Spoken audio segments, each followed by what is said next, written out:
Well, we are back in action. Welcome to Gaming Solo, the show dedicated to solo gaming, puzzles, etc. I've had a year off doing this because of that weird, complicated thing known as life. But we are back, and I'm restarting the show with a weird little thing. I'm basically proving a point. What I want to do today is show you something that really interested me. This is Maze Runner. First of all, a big shout out to my 4-year-old nephew who chose this himself for me for my birthday. Isn't that nice? Well done, mate. That's really cool. Really nice little gift, actually. I was really impressed. But on with the review itself. All the strange people who actually watch my show, might be getting deja vu with this. I've reviewed something very similar with a slightly different name. I have reviewed something like this called Maze Racer. It was an unboxing where I completely lose my rag with it and scream and swear and all sorts. I'm going to try and keep my language clean for this one, and if I don't, I will probably edit out any rude things. As I say, there might be a 4-year-old watching. So, why am I showing you this? Because, as I say, I'm proving a point. As I say, it's a same thing. I mean, this actual maze you've got to run through is the same maze as Maze Racer, but this is this different name. I think the last one I had was white. This one's black, and I had a look. I scoured the box to try and find out who it was made by, and the only thing I could find is down in this very bottom here, where it says. Exclusive to B&M Retail, blah, blah, blah, blah, blah, blah, blah. B&M is a company on the floor designed to... B&M are basically a discount store. They don't sell... they do sell sort of proper brands and things like that, but they tend to be a bit cheaper. But turns out they make things like this as well, which is fair enough. Now... let's take a look at the thing itself. The quality of the thing seems about as good as the last one. I don't know anything about the price. It was a present, so I'm not even going to look into that, to be honest. But it has its flaws. Okay, so let's start from the top. It does have the electronic timer. It switches on here. You can press the button, make some noises, and sets off that same annoying music loop that goes up in volume, etc. So I'm just going to ignore that. Couple of interesting things with that. One, you can't turn the sound off. It does say if you hold the button down for 2 seconds, it'll shut the music up. Let me just try and prove this. So I'll just let it get going. So hold the button for 2 seconds. 1, 2. No. What happens if I hold it for a few seconds?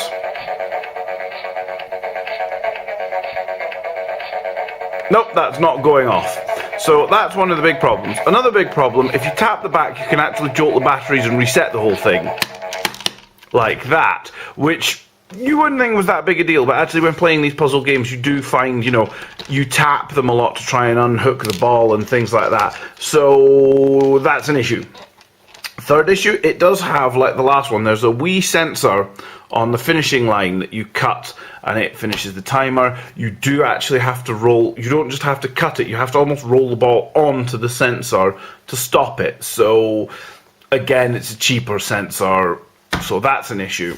Any other issues with this? Not really. The only other sort of make issue with it, I'll see if I can show you, in the pitfall alley or whatever it's called in here, some of the holes haven't been drilled properly. I'm going to try and do this through a camera, so it's a bit fiddly.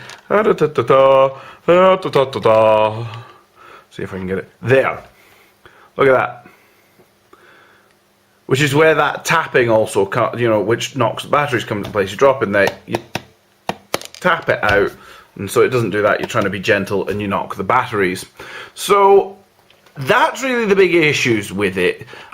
You'd think, it being cheaper and a bit cheaper than the last one, I would have thought this was rubbish. I'm giving this a positive review right now. I'm going to say this is a better piece than the last one, which I screamed about. Why?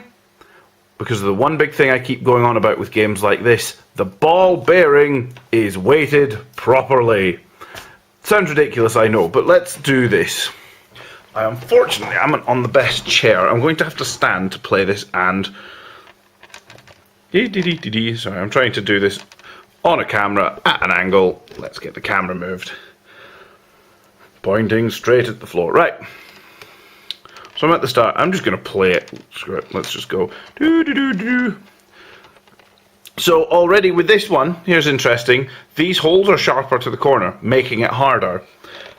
It's like that. It is much easier to fall in these side holes. So it is much more difficult. Not impossible though. Just a bit more tricky. That's fine. The pin pegs with the pin pegs, nothing scary there. Round. This blue maze has a hole in the side. Nothing to terribly be afraid of. Round we go. Clonk. Bit of a zigzag there. Now then, this one is interesting. It's another upward spiral with two holes, one here and one here. But they've done something very interesting. If I hold it here and over, that one's okay. It's this one on the tighter side that's the harder one to do. But they've done something interesting. There. That ball, I can wibble it and it'll stay put. They've actually put a bit of a cup there so that the ball will actually stay stationary. Bizarre, but very useful because you just get it hooked in there and then drop it and you're in the hole. Nice and easy. Around a bit more of a wibble. And then there's Pitfall Alley. Pitfall Alley being Pitfall Alley. It is quite tricky. I can't complain about that. It's supposed to be. Some of the holes not drilled properly, not a big issue. It still loses you time by falling into them. So that's not a problem. I don't mind that. Go on. So this is probably the hardest bit when trying to play this on a timer, because you've got to go on, get it in there. There we go. Sorry if I've done that. Oh look, it's a lens cap. Woo!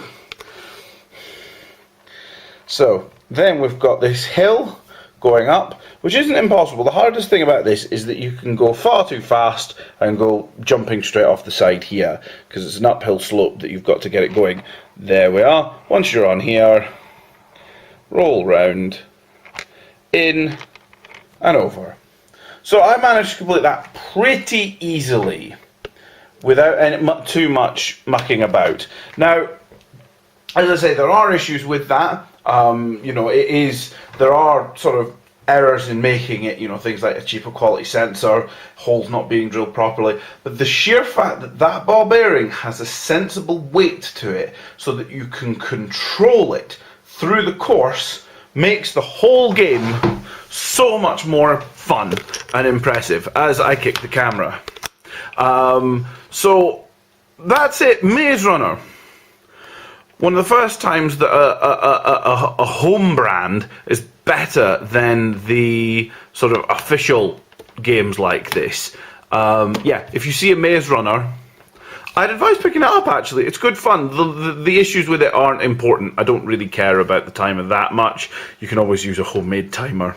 You know, a smartphone or whatever, it doesn't matter. You know, go, stop, you know, do a bloody Rubik's Cube, you know, stop, sort of thing.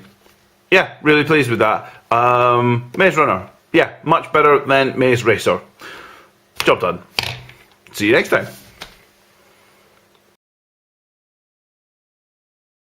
We have an addition to the show. I'm blatantly ripping off Ashens and his shelf of interesting items, but who cares? This is my shelf of games showing off in the lounge rather than hidden away in my room. So any game that's worth its weight can get shown off in here. And yes, I am putting this one on show. Oh!